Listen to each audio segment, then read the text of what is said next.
Quiero agradecer esta invitación a la Pastoral Social y al Padre Carlos, y verdaderamente es un placer para mí compartir algunas reflexiones con ustedes. Quiero decirles que estoy aquí no como presidente de la Corte, sino como alguien que hace 30 años que está dedicado al tema ambiental, y esta encíclica es para todos nosotros algo fundamental, es prácticamente música agradable para nuestros oídos. Compartir algunas reflexiones sobre este texto que es tan rico, tan profundo y tan vasto, nos obliga a concentrarnos por respeto al público y a lo que nos han encomendado, y es hablar de aquellos aspectos que tienen que ver con la política, y creo que la referencia, por lo menos en mi caso, por mi posición, se refiere más que todo a la gobernabilidad, a la polis, a la gobernabilidad de la polis del mundo. Creo que esta encíclica es un texto fundamental, primero porque no habla solo a la cristiandad, no está dirigida solo a la cristiandad, sino a la humanidad. Es un texto que puede servir para reordenar algunos de los grandes debates de la gobernabilidad actual.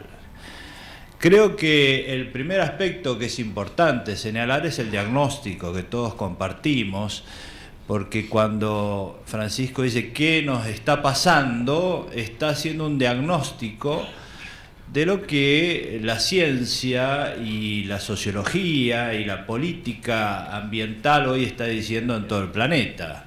No son cuestiones que, como recién se dijo, puedan ser discutidas, ya son hechos incontrastables. Sobre todo la crisis ambiental que se está viviendo es terminal, y esto lo dice con toda claridad.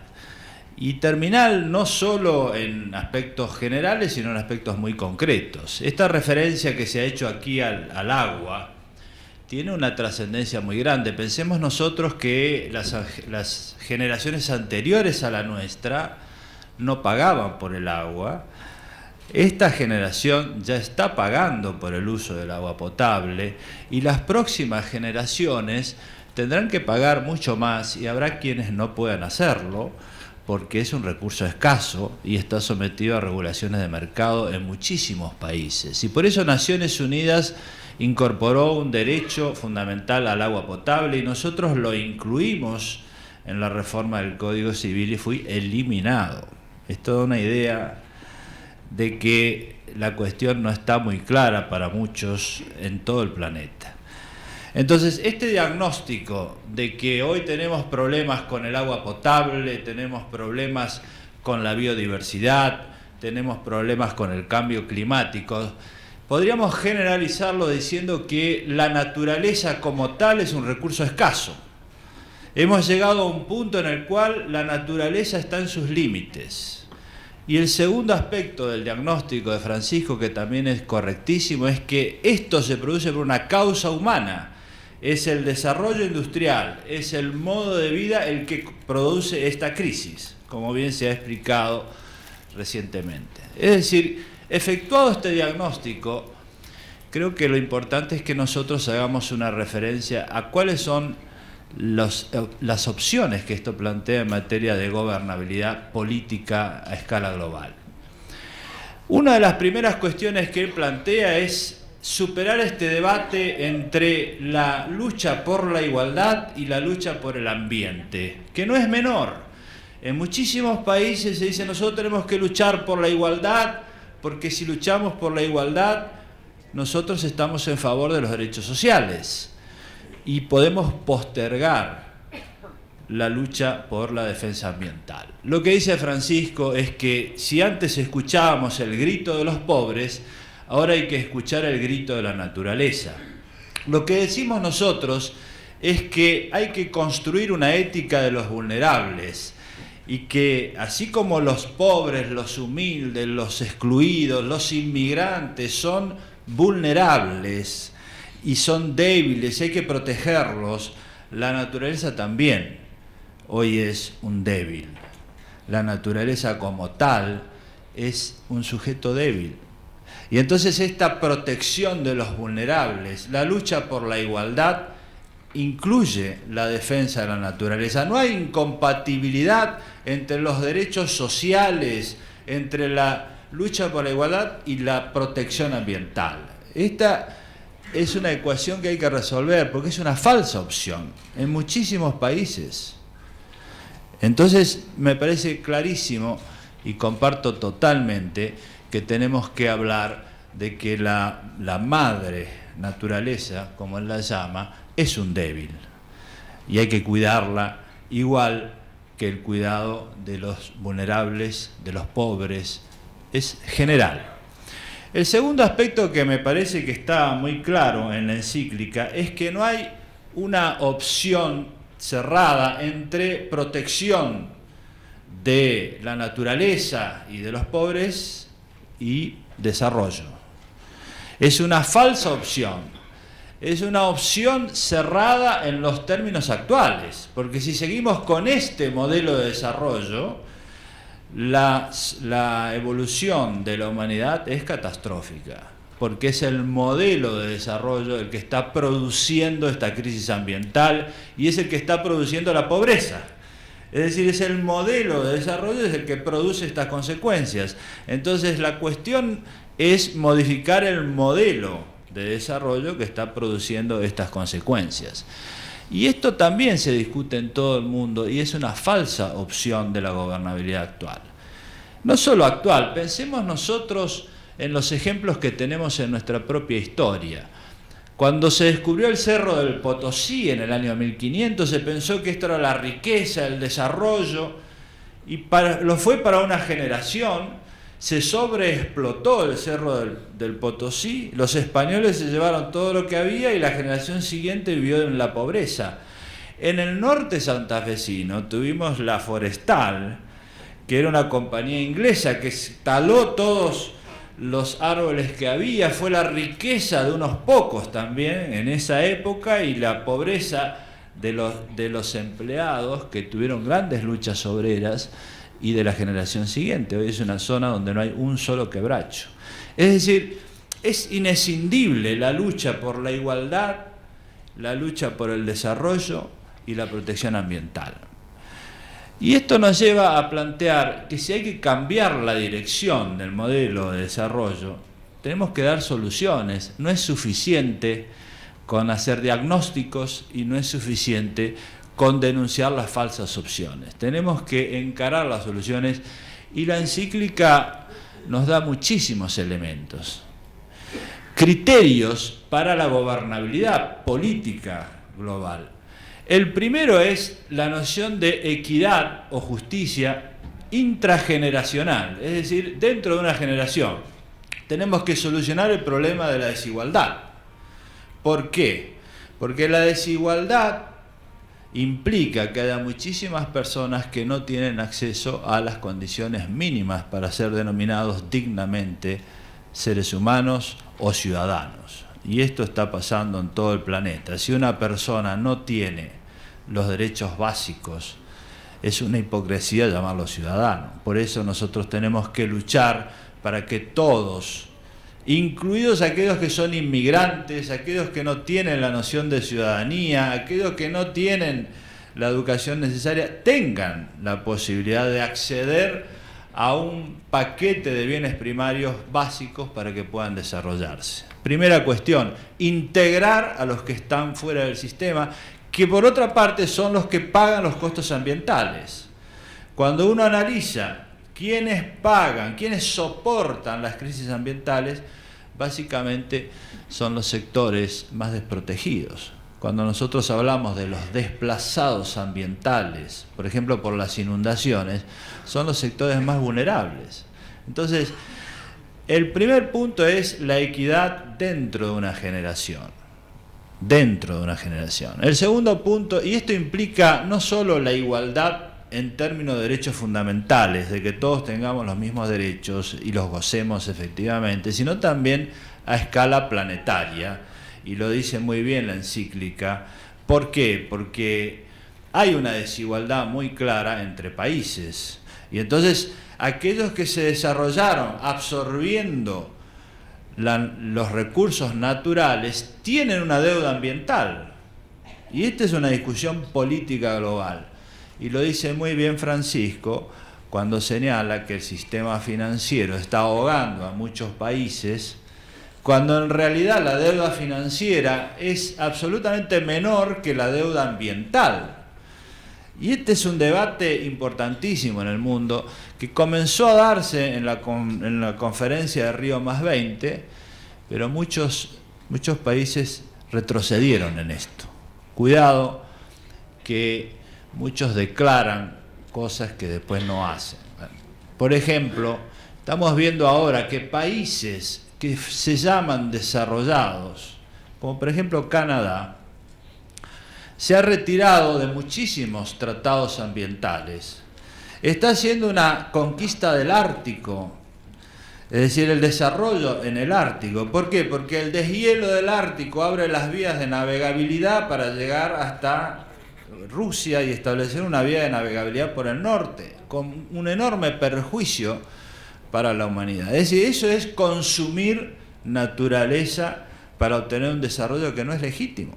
Entonces, este es el otro debate de la gobernabilidad mundial. Es decir, no solo la equidad intrageneracional se refiere a las personas, sino a las relaciones entre los gobiernos. El otro principio que menciona muy bien la encíclica es la equidad intergeneracional, porque dice, ¿qué les dejamos a los jóvenes? Desiertos, desechos.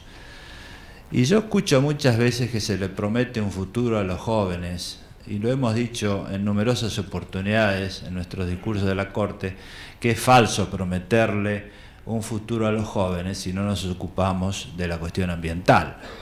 Porque está claro que si no lo solucionamos ahora, nuestros jóvenes no van a tener ninguna posibilidad de un futuro mejor.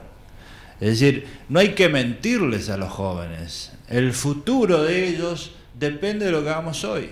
Entonces, este es otro problema importante de la gobernabilidad actual. ¿Por qué? Porque la mayoría de las decisiones que se toman en la gobernabilidad son decisiones de corto plazo, coyunturales, se mira el día. El sistema político está orientado hacia incentivos inmediatos. Nadie va a una elección diciendo, señores, yo les prometo costos actuales para beneficios para las futuras generaciones. Al contrario, todo el mundo promete, incluso lo que no puede cumplir, beneficios para todos, pero los costos se trasladan, se ocultan. Y esto ocurre en todo el planeta, no es un fenómeno local. Entonces, cambiar los incentivos para que nosotros tengamos la oportunidad de establecer políticas de Estado que no estén vinculadas al sistema exclusivamente electoral y coyuntural es muy importante en la gobernabilidad actual. Por eso es que hoy se pone el acento, Naciones Unidas está poniendo el acento y todos nosotros, en los sectores que se denominan no ortodoxos, es decir, no exclusivamente vinculados al sistema electoral, que es la sociedad civil, poderes judiciales, la gente, mucha gente en todo el planeta que actúa. Y acá voy a un último punto que me parece clave para la cuestión política, es que estos falsos dilemas en gran medida se producen porque hay un cambio de ciclo en el modo de gobernar el mundo, y lo dice muy bien Francisco, es decir, nosotros tenemos una historia en la cual fuimos formados para examinar un problema y dividirlo en partes, como si fuera Jack el Destripador, se lo separa. Y realmente hoy no se puede ver ningún problema de esa manera, los problemas son sistémicos.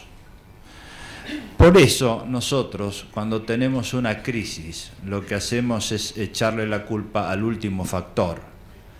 Reaccionamos frente a la crisis. Por ejemplo, si hay una inundación, nosotros decimos, bueno, hubo una tormenta demasiado fuerte, pero no analizamos la cantidad de elementos que se produjeron antes, que fueron autorizaciones para construir en lugares donde no se podía construir, inadecuado manejo del agua, inadecuada política de urbanización. Entonces, la gobernabilidad es reaccionar frente a catástrofes que no se previenen.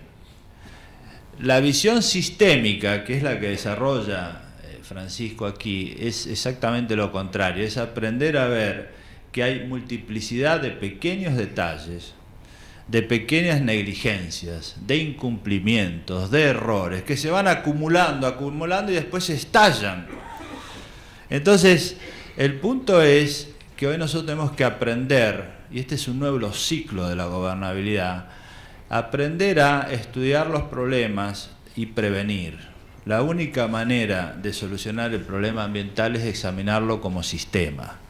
Y por eso hoy nosotros decimos, y lo dice muy bien la encíclica, tenemos que poner de acuerdo al sistema económico, el sistema social y el sistema ambiental, porque hoy van por caminos diferentes. Si la economía lo que hace es consumir recursos, es imposible que podamos proteger el ambiente. Y si lo que hace es expulsar gente y ser muy desigual, es imposible que funcione el sistema social. Entonces tenemos que ver los problemas de manera sistémica, holística, integrar. Y esto exige una capacidad muy superior a la que tiene hoy la dirigencia actual, que está paralizada frente a estos problemas en todo el planeta.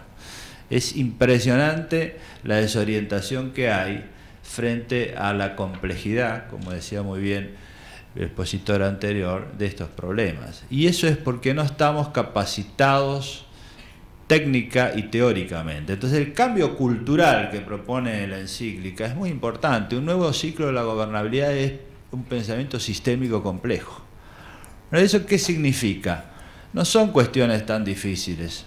Si nosotros vemos que alguien está autorizando la construcción en un lugar donde pasa el agua, le digo, mire, si usted hace esto, después se va a producir una inundación y va a haber gente afectada.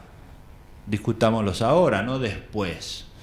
Si uno ve que alguien toma una medida para deforestar una gran parte de una región, decimos, mire, si usted hace esto hoy, lo que va a pasar es que la naturaleza se lo va a devolver, va a provocar una sequía dentro de unos años. Entonces no reaccionemos frente a la sequía, frente a la pobreza que va a provocar la sequía, reaccionemos hoy. Es decir, la visión sistémica es aprender a relacionar las decisiones económicas, las políticas y las sociales.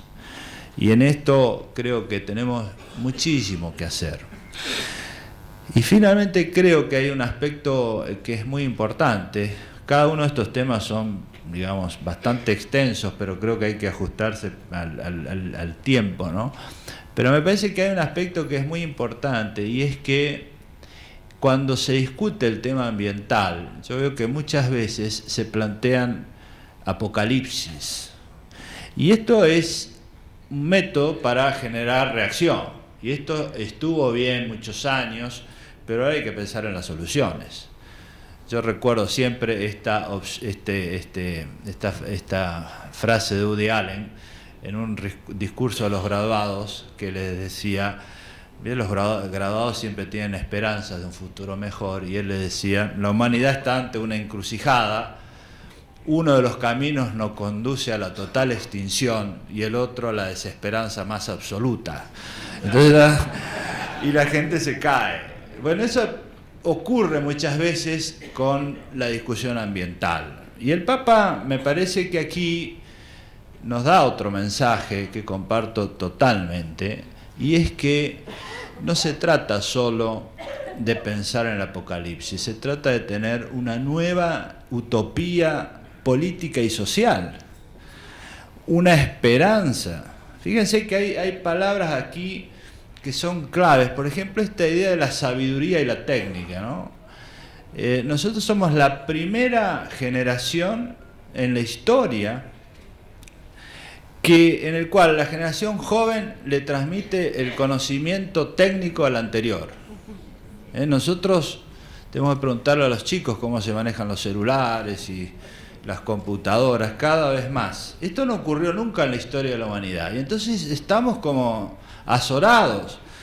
Pero la sabiduría, y esto lo dice muy bien el Papa, es decir, los problemas humanos, la mezquindad, la envidia, el abusar del otro, el aprovecharse, todo eso existió en Grecia, existió en Shakespeare y sigue existiendo ahora. Es decir, la sabiduría no cambió, se basa en la experiencia, en la historia, en los valores. Eso no ha cambiado. No nos dejemos llevar por la desorientación del conocimiento técnico. Pensemos en los valores que siguen siendo importantes para la gobernabilidad política. Y esto es lo que notamos en el mundo actual que está faltando. Porque, una última cita, que a mí me gusta, pues, no hay nada que sea tan nuevo. En el siglo XIX, nosotros podemos leer una obra del siglo XIX de Ibsen, que es muy conocida para los ambientalistas, que es El enemigo del pueblo. Y él cuenta la historia de una persona, un médico que era el médico del pueblo, que era un héroe, porque curaba todas las enfermedades, hasta que descubrió que el agua estaba contaminada, el pueblo vivía del balneario, y entonces la gente empezó a reaccionar y decir, mire, esto está muy bien, pero usted no puede cerrar el balneario. Y empezaron a reaccionar los empresarios, el intendente, la propia gente que iba a perder el trabajo. Finalmente hicieron una asamblea y lo declararon el enemigo del pueblo. Pasó del héroe a ser el enemigo. Y entonces Ibsen, siglo XIX, dice, le hace decir al médico, lo que descubrí primero era que el agua estaba contaminada, pero finalmente descubrí que lo que estaba contaminado eran las bases morales de la sociedad. Entonces, este planteo final de la encíclica es central, porque en el fondo es una cuestión cultural. La gobernabilidad va a cambiar en la medida en que nosotros entendamos que hay que hacer un cambio cultural. No es asustarse, hay que asustarse, sí, pero también hay que tener una esperanza y hay que tener una utopía y hay que tener... La cuestión ambiental hoy es un motivo de lucha, junto con lo social. Y yo creo que en esto hay algo que yo he llamado el perfume de Popeye. A mí me entusiasma mucho ver que en todo el planeta la gente trabaja, el trabajador, el empresario sigue haciendo lo suyo para maximizar la riqueza y ganar su dinero. Pero además de eso, hay muchísima gente que dedica su tiempo libre a actividades que no son remuneradas, no maximiza la riqueza. Se dedica a luchar para que otros estén mejor, en la cooperadora de la escuela, en los barrios, lucha a otros por las ballenas, hay organizaciones que meditan para la estabilidad del planeta, de todo. La lucha contra la trata, contra la discriminación de la mujer. Ese es un potencial enorme en la sociedad. Y yo creo que para que realmente tengamos una transformación, hay que impulsar eso. Es la sociedad, es esta esperanza, son estos valores superadores de una cultura que está, creo, en decadencia, lo que nos está diciendo finalmente esta encíclica. Nada más y muchísimas gracias.